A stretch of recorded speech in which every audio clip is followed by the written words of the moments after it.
If you have questions or suggestions for future podcasts, please submit them in the comment section below. Don't forget to like, share, and subscribe. Economics is the study of life. Hi, I'm Dave Arnott, the Christian Economist. During the pandemic, there were arguments about health versus the economy. Now, first, I'm interested that they called it the economy when what they're really talking about is life. Calling it the economy cheapened our lives because that made it sound like we're anxious to get out there and make money when actually we were anxious to get out there and live our lives. The loss of freedom. The demonstration my DBU students have seen me make the most is to cross my arms and state the intersection of Christianity and economics is freedom. You see, what we lost during the pandemic was not the economy. It was the freedom to exchange goods and services with our friends and neighbors. That's what the economy is. Economics is the study of life. You see, the beauty of economics is that it considers opportunity cost. If you're watching this podcast, you can't watch Joe Rogan at the same time. Okay, it's difficult at best, okay? And that's the power of economic thinking. The question that should have been asked during the lockdowns was, okay, we gain by slowing the spread via the lockdown. Now, what do we lose? Now, as it turns out, we lost more than we gained. Now, I'm the first to admit, during the lockdowns, I was not bright enough to weigh the gains and losses, and I encouraged some patience and diligence. Others, like Dennis Prager, were able to see that the ends, flattening the curve, did not justify the means, which was the loss of freedom. Now, Jeffrey Tucker, writing in the Epoch Times, made this observation. The leaders tended to see the economy as a giant casino that its managers can open or close at will with no great consequence. The revenue you lose today, you can make up tomorrow. Well, I will add, it's kind of like not exercising this week and exercising double next week. That's not good for your body, and it's less good for the economy or your life, as I'm calling it today. Now, back to Mr. Tucker. It is wrong to separate economics from everyday life. Economics is a human concern that is bound up with the whole experience of life on earth. Or as I would say today, economics is the study of life. The mother discipline. Economics is the mother discipline of all business because it studies supply and demand. Finance is simply the supply and demand of money. Marketing seeks gaps in supply and demand. The two entries made in double entry accounting, revenue and expenses, could be called supply and demand. Management is mostly about the supply and demand of labor.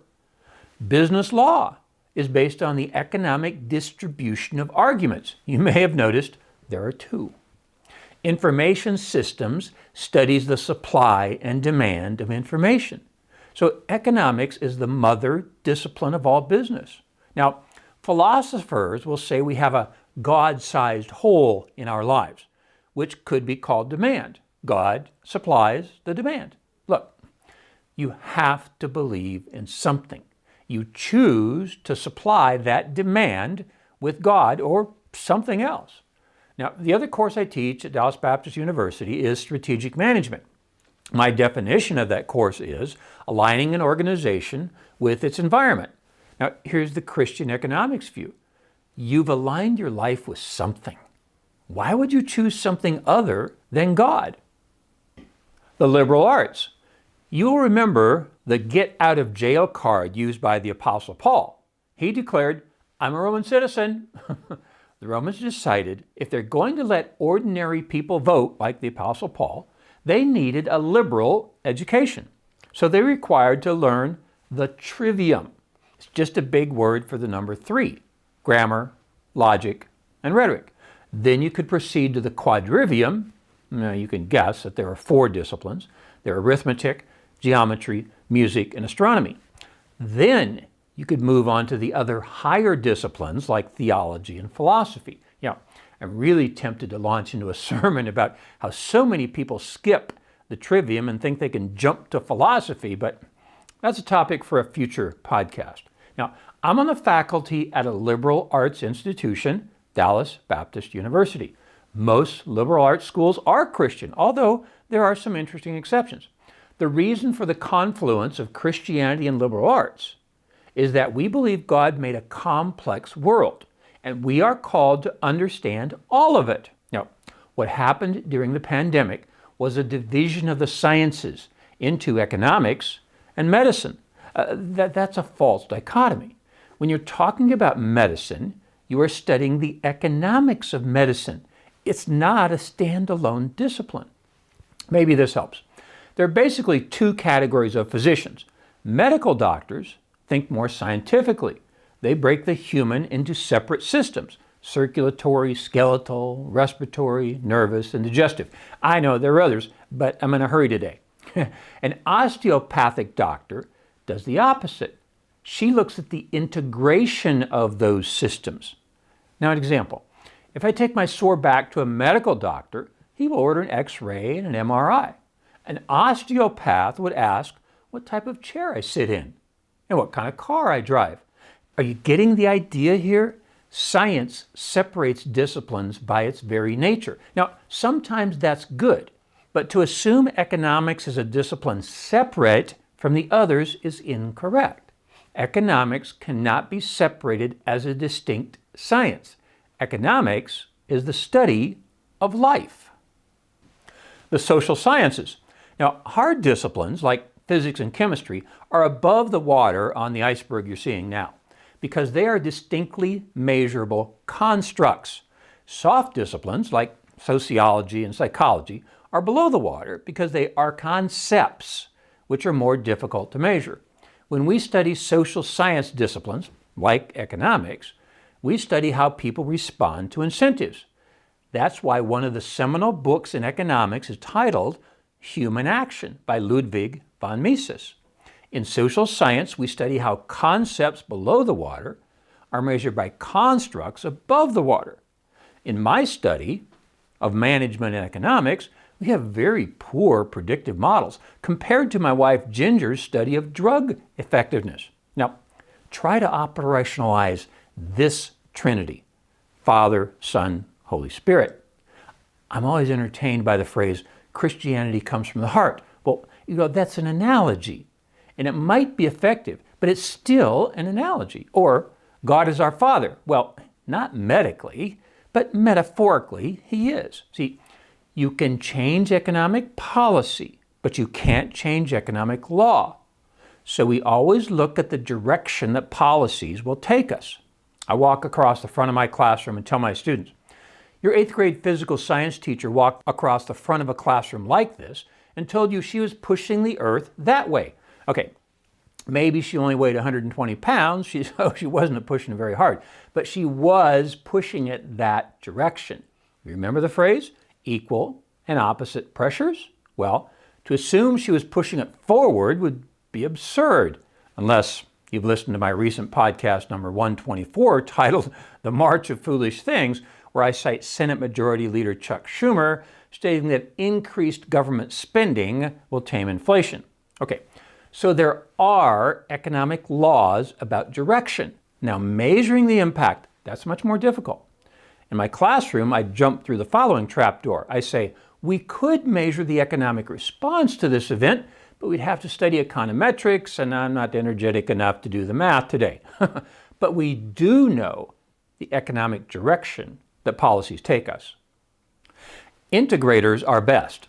See, estimates are that Aristotle knew about 80% of the knowledge known by humans in his era. Now that knowledge has expanded so rapidly, it's doubtful that anyone knows more than 1%. Now, this is where division of labor arrives. Yeah, division of labor from Adam Smith.